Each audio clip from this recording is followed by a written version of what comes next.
આપણે ત્યાં કહેવાય છે કે બેની લડાઈમાં ત્રીજો ફાવે. જે બે પક્ષો કે બે વ્યક્તિઓ લડાઈ ઝઘડો કરતા હોય તો તેમને ક્યારેય કોઈ ફાયદો થાય નહીં, તમામને નુકસાન થાય. કોઈને 10-20% નુકસાન થાય તો કોઈને 40-50% નુકસાન થાય, કોઈને 70-80% નુકસાન થાય, પણ લડાઈ ઝઘડાથી નુકસાન તો થાય જ. અને બેની લડાઈમાં ત્રીજો ફાવે.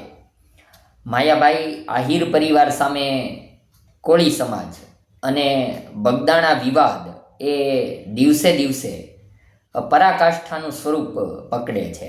આજે તો મામલો ગાંધીનગર સુધી પહોંચ્યો. કોળી સમાજના ધારાસભ્યો, સંસદ સભ્યોએ રજૂઆત કરી અને જે કોળી સમાજના યુવાન ઉપર હુમલો થયો છે એ હુમલાની તપાસ માટે SIT સીટની રચના કરવામાં આવી છે. આ મુદ્દો ખૂબ ઝડપથી શાંત થઈ જાય તે જરૂરી હતું, પણ હવે એ શક્ય બન્યું નથી. દિવસે દિવસે મોટું સ્વરૂપ ધારણ કરે છે. માયાભાઈ આહિર પરિવાર અને કોળી સમાજ એ તળાજા મહુવા આસપાસનો જે વિસ્તાર કવર કરે છે, વર્ષોથી એકબીજા સાથે તેમનો સંબંધ છે. માયાભાઈ આહિર એ વાહન ચાલકથી આટલો સુધીનો જે તેમનો વિકાસ છે, તેમાં આસપાસના જે કોળી સમાજના ગામડાઓ છે તેમનો પણ તેમાં ઘણો મોટો ફાળો છે. તો એ જ પ્રમાણે કોળી સમાજના જે કોઈ પણ આયોજનો હોય, લોક સાહિત્યના ડાયરાઓ, તો એમાં એ માયાભાઈ આહિર જોડાયેલા રહ્યા છે. પણ આ એક મુદ્દાને કારણે બંને પરિવાર સમાજ વચ્ચે ગરમાગરમી થઈ ગઈ છે. મોરારી બાપુ જેવા વ્યક્તિ ધારે તો એ ઝડપથી સમાધાન થઈ શકે, પણ આશ્ચર્યજનક રીતે એ બગદાણા ટ્રસ્ટમાંથી પણ જે કોઈ પણ ટ્રસ્ટીઓ છે એ કોઈ આ મુદ્દા વિશે બોલતા નથી. એ કેમ શાંત છે એ પણ એક આશ્ચર્યજનક પ્રશ્ન છે અને લોકોમાં ચર્ચાતો પ્રશ્ન છે. અમે જે સ્ટોરીઓ તૈયાર કરી રહ્યા છીએ તો તેમાં કેટલીક કોમેન્ટ પણ લખવામાં આવી છે કે બગદાણા ટ્રસ્ટમાંથી કોઈ કાંઈ કેમ બોલતું નથી, કારણ કે બગદાણા ટ્રસ્ટ પણ ખૂબ પવિત્ર, સાત્વિક અને પ્રતિષ્ઠિત ટ્રસ્ટ છે. બજરંગદાસ બાપાની તપોભૂમિનું ટ્રસ્ટ છે. એ પણ ધારે તો આ પ્રશ્નને સોલ્વ કરી શકે છે, પણ છતાં કેમ તેમાંથી કોઈ કંઈ બોલતું નથી, કેમ બધા ચૂપ છે? મોરારી બાપુ તો બંને પક્ષ સાથે જોડાયેલા છે, બંને પક્ષને તેમના પ્રત્યે આદર ભાવ છે. માયાભાઈ આહિર તો તેમના ચુસ્ત અનુયાયી છે. કોળી સમાજ પણ મોરારી બાપુને ઘણું બધું સન્માન આપે છે.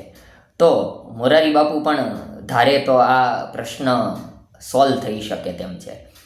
ઉપરાંત ભારતીય જનતા પાર્ટી એ બંને પક્ષ સાથે જોડાયેલી પાર્ટી છે. અત્યારની સત્તાધારી પાર્ટી પણ છે. ખાસ કરીને માયાભાઈ આહિર પરિવાર સાથે એ ભાજપ હાઈકમાન્ડના સંબંધો જાણીતા છે. વડાપ્રધાન નરેન્દ્રભાઈ મોદી સાથે પણ તેઓ સંકળાયેલા છે, જોડાયેલા છે. એ જ પ્રમાણે કોળી સમાજની જે આગેવાની લઈ રહ્યા છે એ હીરાભાઈ સોલંકી, રાજુલાના ધારાસભ્ય, તેમના ભાઈ અને કોળી સમાજના દિગ્ગજ નેતા પુરુષોત્તમભાઈ સોલંકી, તેમના પરિવાર સાથે પણ કોળી સમાજ સાથે વડાપ્રધાનથી માંડીને ભારતીય જનતા પાર્ટીનું હાઈકમાન્ડ જોડાયેલું છે. તેમના પ્રત્યે સન્માનના સંબંધો છે. ભારતીય જનતા પાર્ટી તો સામાજિક સમરસતા ખૂબ સરસ રીતે બેલેન્સ કરી જાણે છે. કઈ જ્ઞાતિને વધારે છકી ન જાય તેનું ધ્યાનમાં રાખવામાં આવે છે, કઈ જ્ઞાતિ એકદમ પછાત ન રહી જાય તેમને પણ મહત્ત્વ મળે. એ સામાજિક સમરસતાનું પણ ખૂબ બખૂબી કામ થયેલું છે. પણ આ મુદ્દામાં કેમ હજુ સુધી સમાધાન થઈ શક્યું નથી?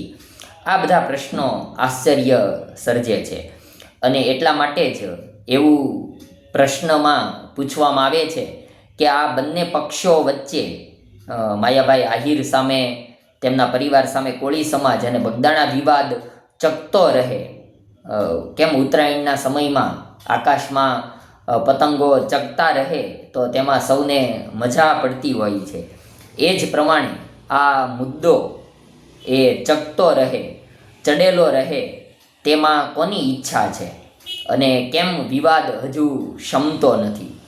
અંતે આ બંને પક્ષની ગરમાગરમીમાં કોને ફાયદો છે? એ બધા પ્રશ્નો હાલમાં ચર્ચાઈ રહ્યા છે.